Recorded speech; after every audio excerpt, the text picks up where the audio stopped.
আরেকটা তথ্য এই মুহূর্তে তুলে ধরবো আপনাদের সামনে। পাক গুপ্তচর জ্যোতির সঙ্গে যোগ ছিল সৌমিতের। বিভিন্ন ছবিতে দেখা গেছে সৌমিত ভট্টাচার্যকে।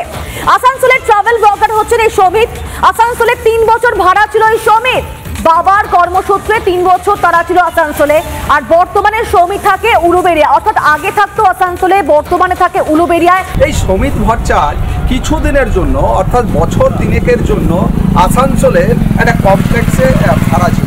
ইউটিউবার বা ব্লগার যে জ্যোতি মালহোত্রা, যাকে নিয়ে ইতিমধ্যেই যে বিতর্ক তৈরি হয়েছে, চাঞ্চল্য তৈরি হয়েছে, সেই জ্যোতি মালহোত্রার সঙ্গে বিভিন্ন জায়গায় বিভিন্ন সময় ছবিতে সৌমিত ভট্টাচার্যকে দেখা গেছে। এই সৌমিত ভট্টাচার্য কিছুদিনের জন্য অর্থাৎ বছর দিনেকের জন্য আসানসোলের একটা কমপ্লেক্সে ভাড়া ছিল।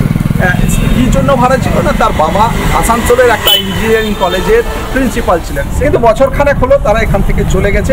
উলুবেড়িয়ার কোনো ইঞ্জিনিয়ারিং কলেজে তার বাবা কর্মরত রয়েছে বলে জানতে পারা যাচ্ছে।